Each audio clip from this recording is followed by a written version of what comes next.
Electromagnetic induction.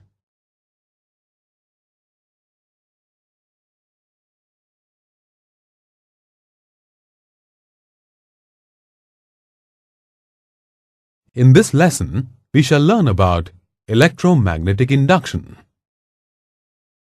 The phenomenon of electromagnetic induction can be demonstrated by an experiment.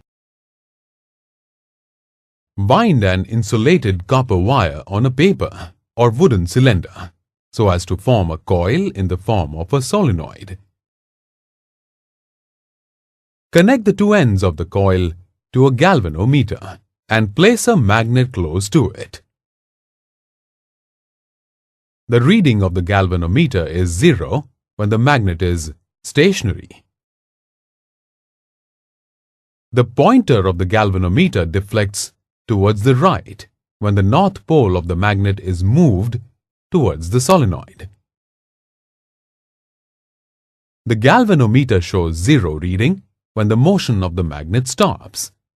This proves that as long as the magnet keeps moving, current flows in the solenoid.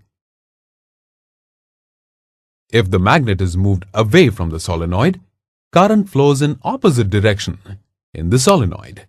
Thus, the galvanometer deflects towards the left.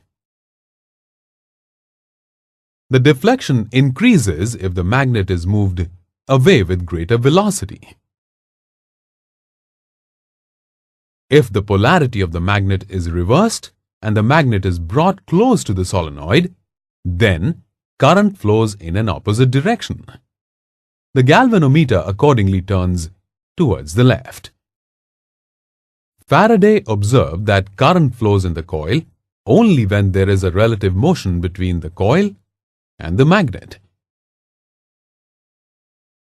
The direction of deflection in the galvanometer is reversed if the direction of motion is reversed.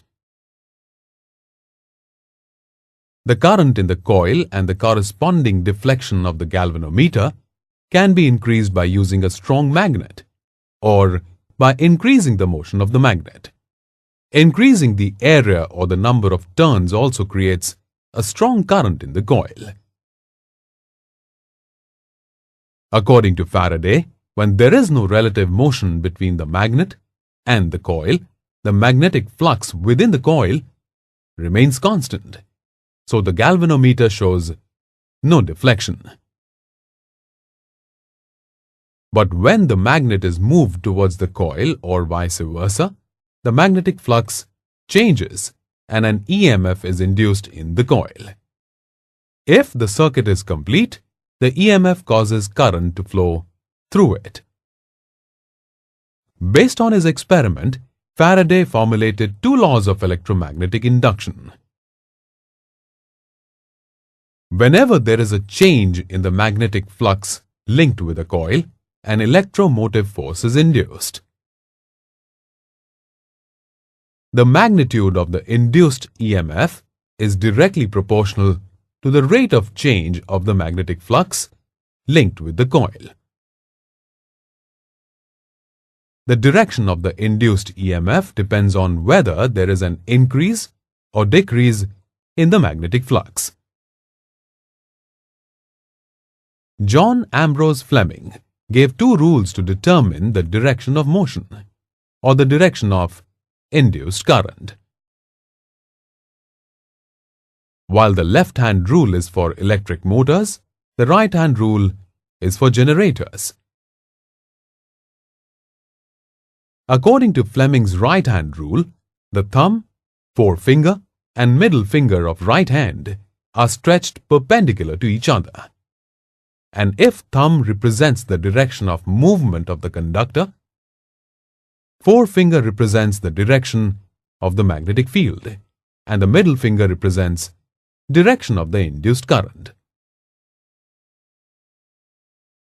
Lenz's law states that the direction of the induced EMF is such that it always tends to oppose the cause which produces it.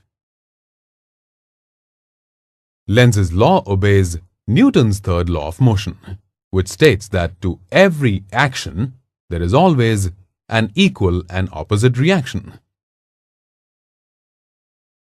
It also obeys the law of conservation of energy. It states that energy can neither be created nor destroyed. Therefore, the sum of all the energies in the system is a constant. Lenz's law is based on Faraday's law of induction. Lenz's law states that when an EMF is generated by a change in magnetic flux, according to Faraday's law, the polarity of the induced EMF is such that it produces a current whose magnetic field opposes the change which produces it.